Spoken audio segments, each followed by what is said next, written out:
नमस्कार। ये महाभारत कथा पूरी तरह से वेद व्यास महाभारत के ऊपर आधारित है। यदि आप इसका निरंतर श्रवण करते रहना चाहते हैं तो इस चैनल को सब्सक्राइब जरूर कर लें और आगे आने वाली सभी पॉडकास्ट के नोटिफिकेशन के लिए बेल आइकन को भी ज़रूर से प्रेस कर दें। अब हम सुनेंगे श्री कृष्ण द्वारा भीष्म की प्रशंसा, भीष्म द्वारा श्री कृष्ण की स्तुति और श्री कृष्ण का भीष्म से धर्मोपदेश के लिए कहना। वैशंपायन जी कहते हैं, राजन, इस प्रकार बातें करते हुए श्री कृष्ण और युधिष्ठिर जहाँ भीष्म जी बाणशैया पर सोए हुए थे उस स्थान पर जा पहुंचे। वो पावन प्रदेश ओघवती नदी के तट पर था। दूर से ही भीष्म जी को देखकर श्री कृष्ण, राजा युधिष्ठिर, अन्य चारों पांडव और कृपाचार्य आदि सब लोग अपने अपने रथ से उतर पड़े और जहाँ ऋषियों की मंडली बैठी थी वहां आए। उन सब लोगों ने पहले व्यास आदि महर्षियों को प्रणाम किया, फिर वह भीष्म जी की सेवा में उपस्थित हुए और उन्हें चारों ओर से घेर कर बैठ गए। तदंतर श्री कृष्ण ने इस प्रकार बातचीत आरंभ की। भीष्म जी, आपको बाणों की चोट सहने का जो कष्ट उठाना पड़ा है, इससे आपके शरीर में पीड़ा तो नहीं है, क्योंकि मानसिक दुख से शारीरिक दुख अधिक प्रबल होता है, उसे सहन करना मुश्किल हो जाता है। शरीर में एक छोटा सा भी कांटा चुभ जाए तो वो बड़ा कष्ट देता है। फिर जो बाणों के समूह पर ही सो रहा है, उस आपके शरीर की पीड़ा के विषय में तो कहना ही क्या है। तो भी मैं आपके संबंध में ऐसी बात नहीं कहनी चाहिए, क्योंकि आप जानते हैं प्राणियों के जन्म और मरण होते ही रहते हैं। अतः इस कष्ट को देव का विधान समझकर आप घबराते न होंगे। आप तो देवताओं को भी उपदेश देने की शक्ति रखते हैं। आपका ज्ञान सबसे बड़ा है। भूत, भविष्य और वर्तमान सब कुछ आपकी आंखों के सामने है। प्राणियों का संहार कब होता है, धर्म का क्या फल है और कब उसका उदय होता है, ये सारी बातें आपको ज्ञात हैं, क्योंकि आप धर्म के भंडार हैं। आप एक समृद्धशाली राज्य के अधिकारी थे। आपके शरीर में न तो कोई कमी थी, न किसी प्रकार का रोग था। आप पूर्ण स्वस्थ थे और हजारों स्त्रियों के बीच में रहते थे। तो भी मैं आपको ऊर्ध्वरेता अर्थात अखंड ब्रह्मचर्य से संपन्न ही देखता हूँ। मैंने तीनों लोकों में सत्यवादी, धर्मपरायण, सूरवीर तथा महापराक्रमी शांतनु नंदन भीष्म के सिवा दूसरे किसी को ऐसा नहीं सुना है, जो बाणों की शैया पर सोकर अपने तपोबल से शरीर के लिए स्वभाव सिद्ध मृत्यु को रोक देने में सफल हो। तात, सत्य, तप, दान और यज्ञ के आचरण में, वेद, धनुर्वेद तथा नीति शास्त्र के ज्ञान में और कोमलता का बर्ताव, बाहर भीतर की शुद्धि, मन और इंद्रियों का दमन तथा संपूर्ण प्राणियों का हित साधन करने में मैंने आपके समान दूसरे किसी महारथी को नहीं देखा है।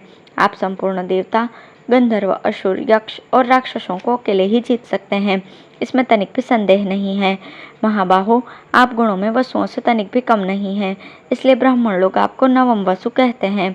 आप पुरुषों में श्रेष्ठ हैं और अपनी शक्ति से देवताओं में भी प्रसिद्ध हैं। इस पृथ्वी पर आपके समान गुणों से युक्त मनुष्य न तो मैंने कहीं देखा है और न सुना है। आप अपने संपूर्ण गुणों के कारण देवताओं से भी बढ़ चढ़कर हैं और अपनी तपस्या से चराचर लोकों की सृष्टि करने में समर्थ हैं। इसलिए आपसे एक निवेदन है, ये पांडुनंदन युधिष्ठिर अपने कुटुंबियों और सगे संबंधियों का नाश होने से बहुत दुखी हो रहे हैं। आप जैसे भी हों, इनका शोक दूर कीजिए। शास्त्रों में चारों वर्णों और चारों आश्रमों के जो जो धर्म बताए गए हैं, वे सब आपको विदित हैं। चारों विद्याओं में जिन धर्मों का प्रतिपादन किया गया है, चार प्रकार के होताओं के जो कर्तव्य हैं तथा योग और सांख्य में जो सनातन धर्म का वर्णन है, वो सब आप व्याख्या सहित जानते हैं। देश, जाति और कुल के धर्म से भी आप परिचित हैं। वेदों में कहा हुआ धर्म और शिष्ट पुरुषों का बताया हुआ सदाचार भी आपसे अज्ञात नहीं है। इतिहास और पुराणों के अर्थ आपको पूर्ण रूप से ज्ञात है। धर्मशास्त्र तो सदा आपके हृदय में स्थित रहते हैं। संसार में जो संदेहग्रस्त विषय है, उनका समाधान करने वाले आपके सिवा दूसरा कोई नहीं है। इसलिए राजन, युधिष्ठिर के हृदय में जो शोक उमड़ उठा है, उसे आप अपनी बुद्धि से शांत कीजिए। श्री कृष्ण की ये बातें सुनकर भीष्म ने तनिक सिर उठाया और हाथ जोड़कर स्तुति करना आरंभ किया। संपूर्ण लोकों की उत्पत्ति और प्रलय के कारणभूत भगवान श्री कृष्ण, आपको नमस्कार है। ऋषिकेश, आप ही सबको उत्पन्न करने वाले और आप ही सबके संहार करता हैं। आप किसी से परास्त नहीं होते। ये विश्व आप ही की रचना है। आप ही इसके आत्मा हैं और आप ही उसकी उत्पत्ति के स्थान हैं। आप पांचों भूतों से परे और प्राणियों के लिए मोक्ष स्वरूप हैं। आपको नमस्कार है।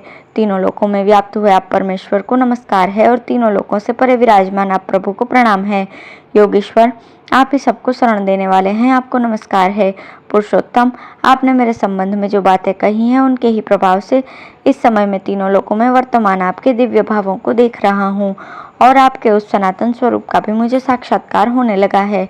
आपने ही अमित तेजस्वी वायु के रूप से ऊपर के 7 लोकों को व्याप्त कर रखा है। आकाश आपके मस्तक से और पृथ्वी देवी आपके पैरों से व्याप्त है। समस्त दिशाएं आपकी भुजाएं, सूर्य नेत्र तथा शुक्राचार्य वीर्य हैं।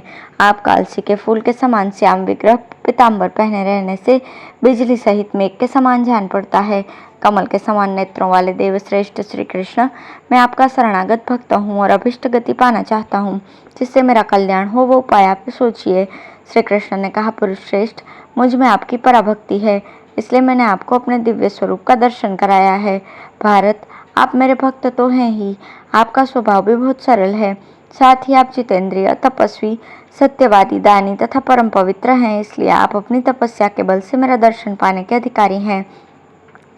आपकी सेवा के लिए वे दिव्य लोक प्रस्तुत है, जहाँ जाकर फिर इस लोक में आना नहीं पड़ता। अब आपके जीवन के कुल 56 दिन शेष हैं। इसके बाद आप इस शरीर का त्याग करके अपने शुभ कर्मों के फलस्वरूप उत्तम लोकों में जाएंगे।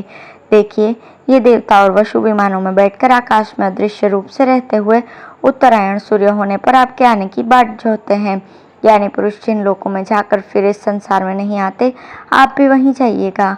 वीरवर, इस लोक से आपके चले जाने पर सारे संसार का ज्ञान लुप्त हो जाएगा। अतः ये सब लोग धर्म का विवेचन कराने के लिए आपके पास आए हैं। इसलिए अब आप युधिष्ठिर को धर्म, अर्थ और योग की यथार्थ बातें सुनाकर शीघ्र ही इनका शोक दूर कीजिए। धन्यवाद।